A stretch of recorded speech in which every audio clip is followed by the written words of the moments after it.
haki za jirani.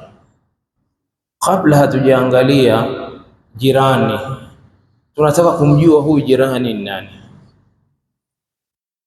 Haddu aljiwar au aljiran. Yaqulu ba'du ahli alilm kullu man salla ma'aka subh fi almasjid fahuwa jarun lak, kila uliyeswali naye msikitini swala ya asubuhi kwa jamaa ile asubuhi, huyu anahesabika jirani yako. Huyu ni nani? Jirani yako. Waqala Ali radhiyallahu anhu, asema man sami'a an-nida fahuwa jarun, yoyote ambaye ukimuita fulani akasikia kwa mbali ukamuita, basi yule ni jirani yako. وقال الأوزاعي، الإمام الأوزاعي عالم من علماء الشام، أسمى حد الجار 40 دارة من كل ناحية. Jirani kipimo chake ili ujue huyu ni jirani ni nyumba 40 kwenda mashariki, magharibi, kusini na kaskazini. Nyumba 40. Huyu ni jirani yake. Na kauli hii pia imepokelewa kwa mama Aisha radhiyallahu anha, na pia imepokelewa kwa Hasan al-Basri, mwanafunzi wal allama sahaba al-jalil Ibn Abbas radhiyallahu anhuma. Almuhim, huyu ndio jirani. Lakini Allah anatuambiaje kuhusu jirani? Ni pale aliposema wa'budu llaha wa la tushriku bihi shay'a, muabudini Allah wala msimshirikishe na kitu chochote. Wa bil walidaini ihsana, na wazazi wawili wafanyieni wema. Wa bidhil qurba, na wale watu wenu wa karibu, ndugu zenu wa karibu.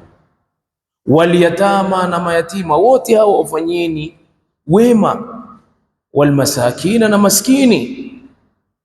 Wal jari dhil qurba, na jirani wa karibu yako. Mahalu shahid, wal jari dhil qurba wal jari al junub, mfanyie ihsani jirani katika yule wa karibu wako. Jari dhil qurba ana haki mbili. Ana haki kwamba ni jirani yako, na ana haki ni ndugu katika damu mara mbili. Wajari aljunub ni yule jirani ambaye yuko pembezoni mwako kama kawaida, huyu ana haki moja tu ya ujirani, si katika damu. Sasa Rasulullah sallallahu alaihi wasallam, swali ya nyuma kuna nguzo kule, swali ya nyuma kule kuna nafasi kuu. Rasulullah sallallahu alaihi wa alihi wasallam alizungumza kuhusu jirani, na yeye akikumbusha anasema man kana yu'minu billahi wal yawmil akhir falyukrim jara, mwenye kumwamini Mwenyezi Mungu na siku ya mwisho na amkirimu jirani yake, amkirimu jirani yake.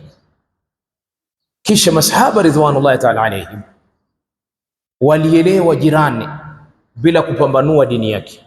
Jirani ni jirani, unatakiwa kumfanyia ihsani. Abdullah ibn Umar radhiyallahu anhuma asimulia hadithi ya kwamba siku moja dhubihat lahu shah fi ahli, mbuzi alichinjwa nyumbani kwake, yeye alikuwa hayupo. Aliporejea akauliza fahal ahdaitum ila jari alyahudi, hivi kile kitoweo jamaa cha asubuhi mlichokichinja hapa leo cha leo mmempa jirani yangu Myahudi? Akarudia mara 3.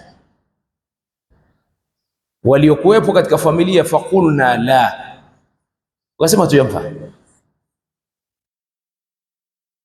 Faqala Abdullah ibn Umar radiyallahu anhuma faqala inni sami'tu Rasulullah sallallahu alayhi wasallam yaqul, mimi nilimsikia Mtume rehma na amani zimwendee akisema, ma zala Jibrilu yusini biljari hatta dhanantu annahu sayuwarithuhu. Asema Abdullah ibn Umar, nilimsikia Mtume sallallahu alayhi wasallam akisema kuhusu haki ya jirani, hakuacha Jibrili kunihusia kuhusu kuchunga haki za jirani mpaka nikadhani kwamba kuna siku anaweza kumrithisha mali yangu.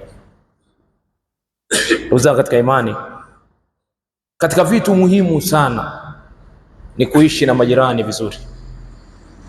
Hichi ndio kitu muhimu sana, na zile makosa madogo madogo kuyapuuzia.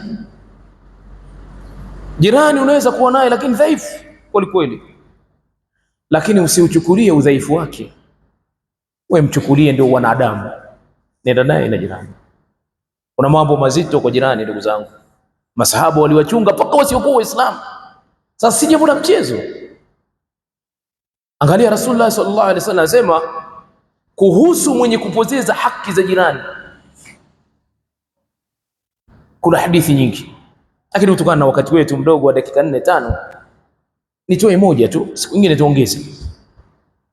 Rasulullah sallallahu alaihi wasallam anasema, wallahi la yu'min, wallahi la yu'min, wallahi la yu'min man la ya'manu jaruhu bawa'iqahu. Wallahi hatokamilika imani ya mmoja wenu, wallahi na pia hatokamilika imani ya mmoja wenu, na pia haitokamilika imani ya mmoja wenu ikiwa jirani yake hatosalimika na vitimbi vyake na maudhi yako. Wewe imani yako ni dhaifu. Kwa hiyo ndugu zangu, wasia wangu wa Jumapili